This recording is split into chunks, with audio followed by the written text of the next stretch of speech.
Yes, I was telling that how China overcame India in last 7 decades in my previous video, and in this video I am going to tell some more lessons what India can learn from China, so that India can overtake China, so that India can become world's manufacturing hub.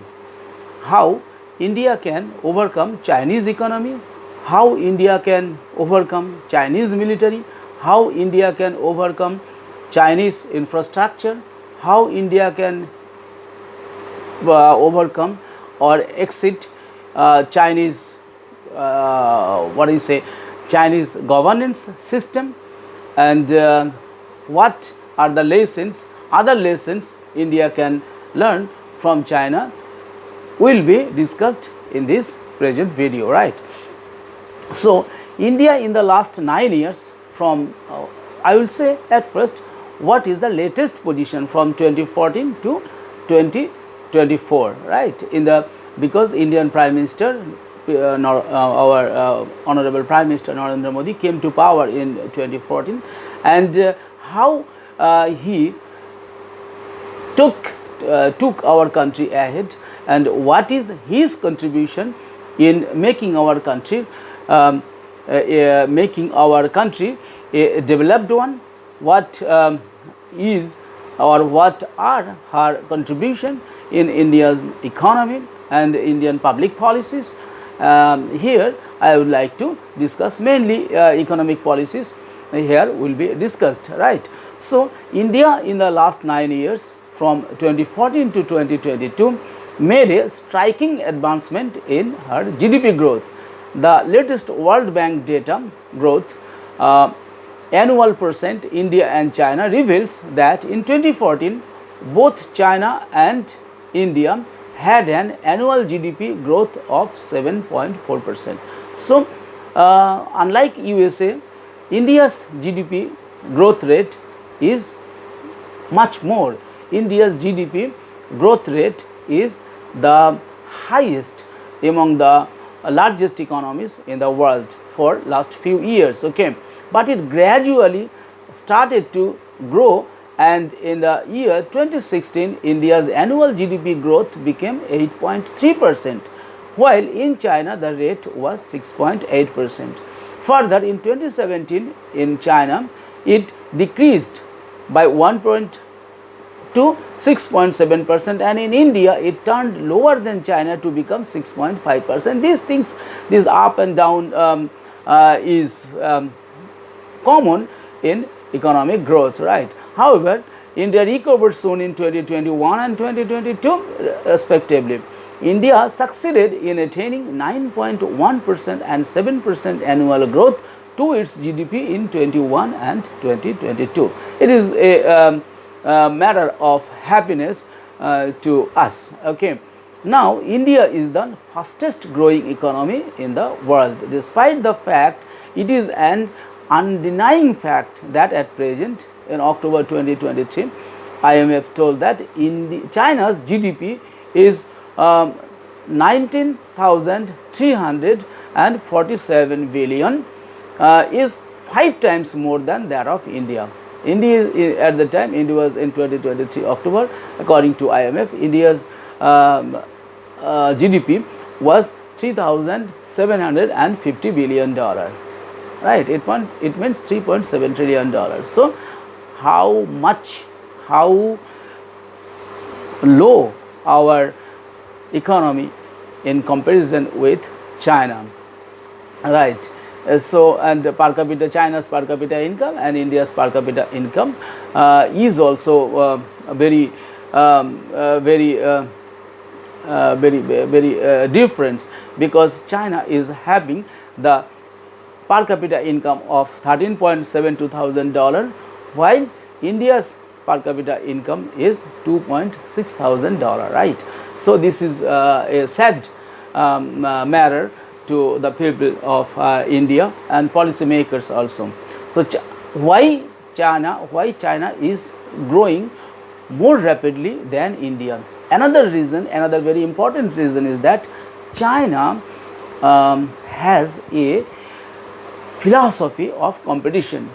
But what we the Indians say, in India, since our time, maybe since last 40-50 years, we have been hearing from our parents that not to win but to take part. We say that not to win but to take part means taking part in an event is sufficient. You may not win.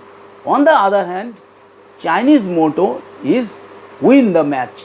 While you participate in a game or match, you have to win. So this is the subtle difference between the philosophy of China and India. So from today, Indian students, Indian youths and Indian children should learn that while you participate in a competition, you are participating for winning.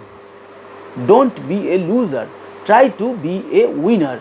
You will think that I shall be the first, I shall be the winner. So this type of mentality should be brought among all the students, all the youths and all the children of India, right? So this is a simple theory that competition should be brought among the competitive mentality should be brought among all the children of India. So we are not taught to be competitive actually, rather we were taught to refrain from any type of competition. We were taught to leave the battlefield for the others. If someone slaps us, we will give another cheek to slap. On the other hand, the Chinese people, the American people will not leave you if you slap them. They will give you another slap. So this is the general mentality difference between the people of Western countries, between the people of China and India, right? So I will say that we have to make this competitive mentality, we have to bring this competitive mentality. When there is a competition among friends, siblings, neighbors and countries, it always produces good results. Look, always there are two types of people, one who tries and others who are genius.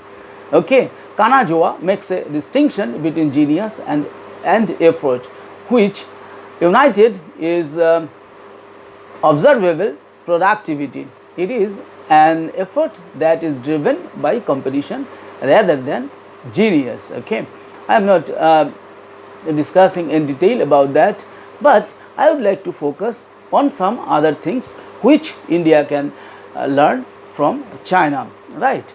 Actually, both China and India are contemporaries, so in that sense we are contemporaries, right? So we are friends and we are brothers also. As a Hindi Chini bhai bhai, I mean India and Chinese are brothers, like brothers. Okay, so China is not our rival and not our enemy. The country is our friend and the people there are our brothers. Remember, the people there are our friends, our brothers. This should be the philosophy of India.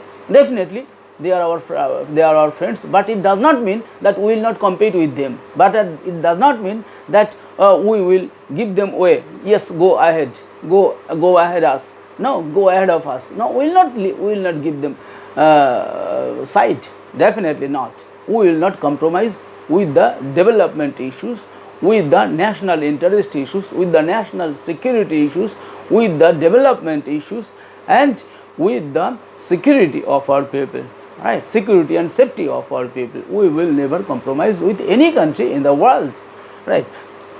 So definitely they are our friends, they are our brothers. When they have made stupendous progress in economy, science, technology, research, agriculture, infrastructure, space and sports, we may learn many lessons from our colleagues there, right? We may apply those ideas and knowledge to India to achieve the same or excel them. The UPSC CSE or Union Public Service Commission Civil Services Examination, NEET National Eligibility Entrance Test Examination, medical for medical students, WBCS West Bengal Civil Service, like this, these kinds of aspirants always watch the videos and read the blogs of previous year's toppers. Similarly, and they make a strategy for their own. Likewise, we should learn lessons and make our own strategies to overcome them. Indian people, Indian scientists, Indian youths are very, very smart. They are very intelligent. They are very forward looking, and they are very, very skilled and English speaking people with computer literacy is there. So, if they wish, they can anything. I am damn sure that Indian youths, Indian talents can take up any challenge. There is not any kind of problem that might bring down India. I do not believe that China, not only China, there is not any country in the world that can be equal or that can go ahead of us. I am very much sure, pretty sure. Why? Because Indian talents are better than the talents of any country in the world. May it be Germany, may it be the US, may it be the UK, may it be Israel, whatever country you may take up. Indian youths are the best. Indian scientists are the best in the world. Indian entrepreneurs are the best in the world. Indian management gurus are the best in the world. Indian philosophers are the best in the world. Similarly, Indian Prime Minister is the best in the world, right? So, you see that a lot of fundamental principles were adopted by the People's Republic of China and the Communist Party of China to bring about astounding and spectacular transformation in the country and the life of its people. What happens in India? In India, even the ruling party is criticized by the opposition party in the foreign soil. Oh my God! Here is no any discipline. Indian politicians who belong to opposition parties sometimes go abroad and criticize the policies of India. If Indian politicians, if Indian professors, if Indian people go abroad and criticize the policies of government, then why the people of the world will not criticize India? Why the global leaders will come to respect India? Why the global people will come to India for investment? They will never come until and unless this foul practice is stopped.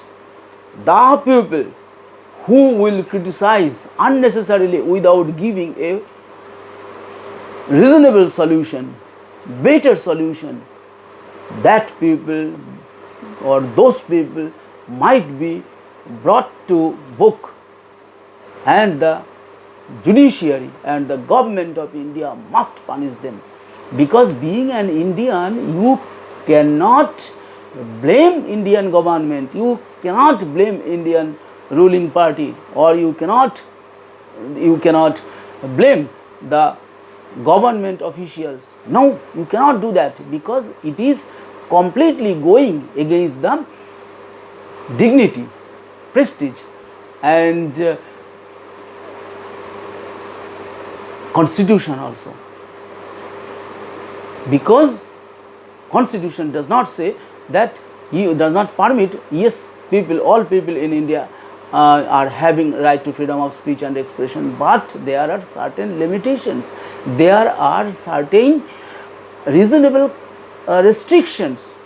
In by those reasonable restrictions, you cannot despise others. You cannot make you cannot make any statement that can shower the relation between two countries, that might affect foreign affairs.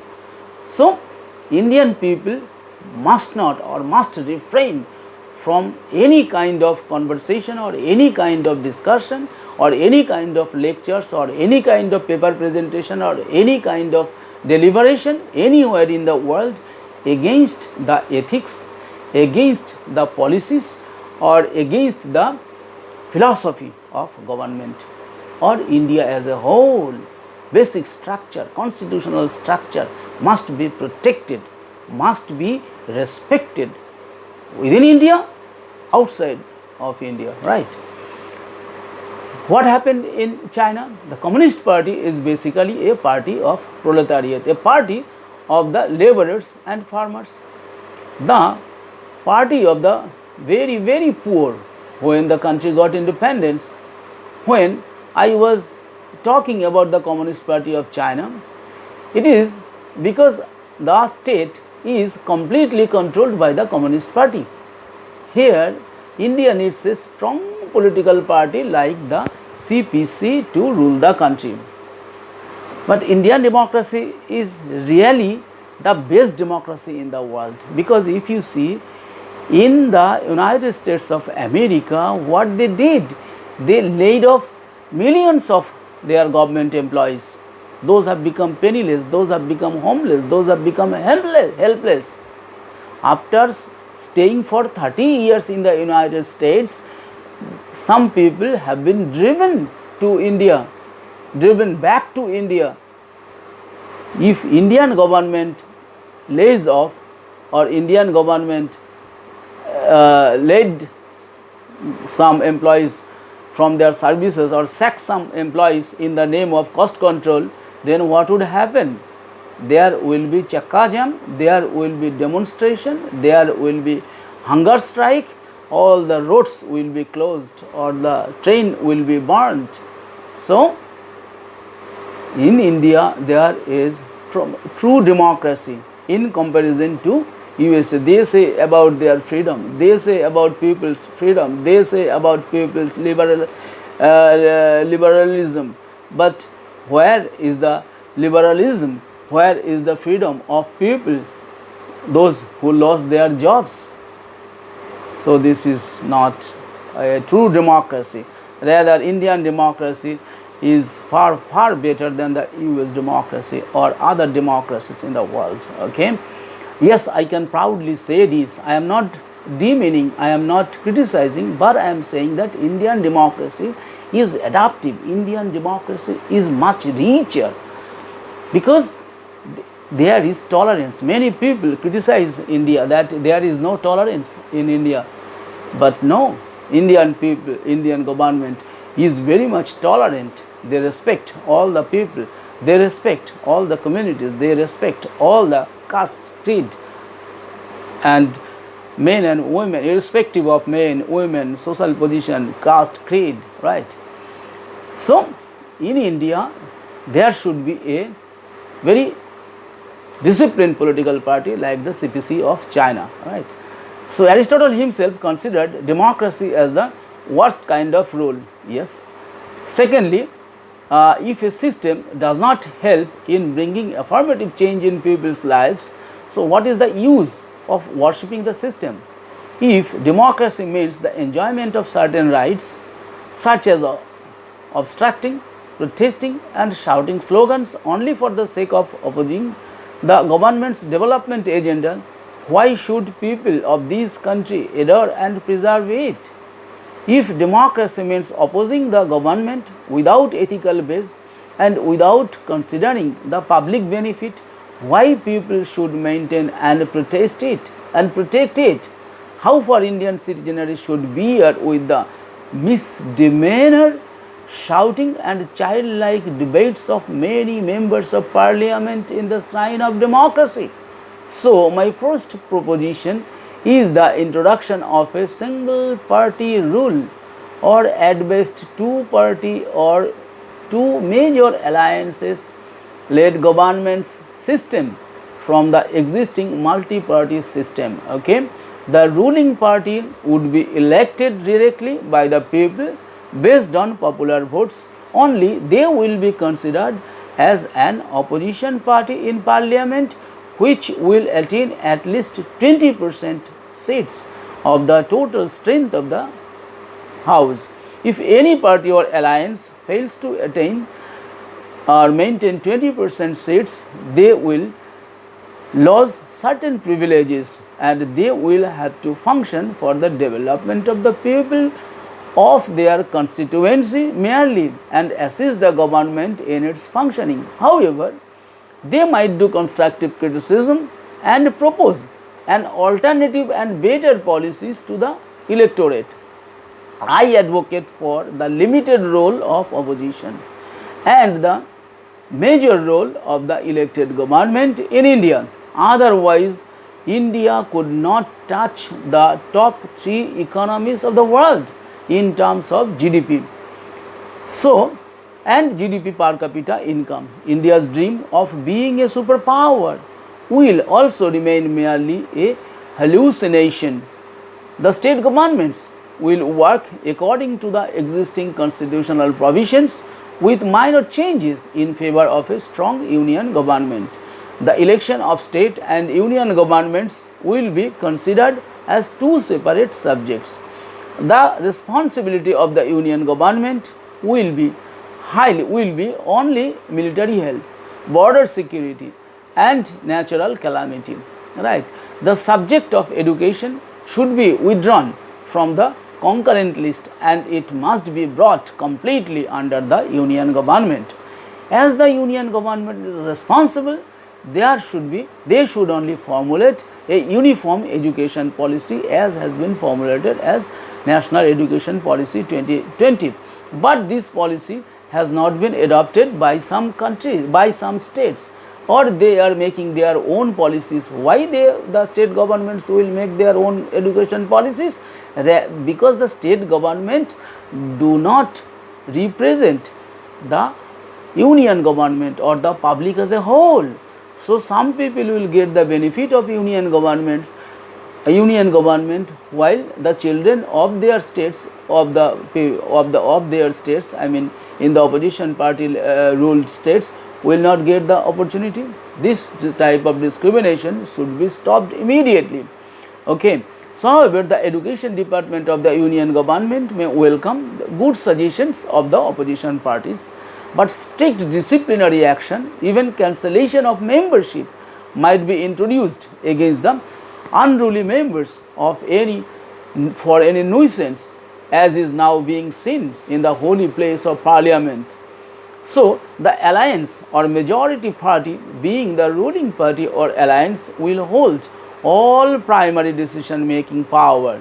It is not the government only responsible for the general good, but the political party will also be equally responsible to the people for its performance. People generally love or hate a party, right? And so, let the ruling party be as strong as the Chinese Communist Party. Here I have put a suggestion in my book, right? So, today's ruling party is tomorrow's opposition party. What should be done? The opposition parties will have to work hard and present alternative and better policies for the growth of GDP, per capita income, to work hard and security of the people. The people will ultimately decide who will win the next elections and rule the country. However, the party along with the government must keep up discipline, or diplomatic relations with neighboring countries, and various regions inside and outside the country. There should be a representation of political scientists, social scientists, and applied and people with applied mathematics, and current researchers, doctors, authors, teachers, primary, secondary and higher secondary and higher education, farmers, businessmen in the core committee, who will be highly qualified in different fields with proven track records. The total number of members must not be more than 50. Based on the suggestions of the scholars, the ruling party or the major party of the coalition will guide the Prime Minister and the Council of Ministers, who must abide by those guidelines of the party. all the new policies will be made by the core committee members on the basis of authentic research, and the same should be kept in record both electronically and physically.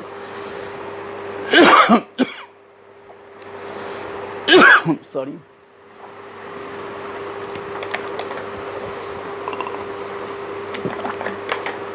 See, the new party guides could be designated as ambassadors of Vision 2047. You see, this is a unique idea I have given to the government of India. If the policymakers, I do not know whether the policymakers or the ruling party will listen to this video or not, but if they listen and if they think that it is necessary or it can be made possible, they can think about that. So, the new party guides those 50 researchers, academicians, diplomats, farmers, okay, doctors. With these 50 guides, they will be called as ambassadors of Vision 2047. Let India adopt the policies of Perestroika, a political movement for reformation within the Communist Party of the Soviet Union, undertaken during the 1980s by Mikhail Gorbachev, and glasnost, that is openness in policy reform. India needs most market reforms to open up trade routes and investment flows, intending to pull hundreds of millions of people out of poverty and deprivation. Okay. So, what Mao Zedong attempted to do in the 1960s, India needs to do the same now.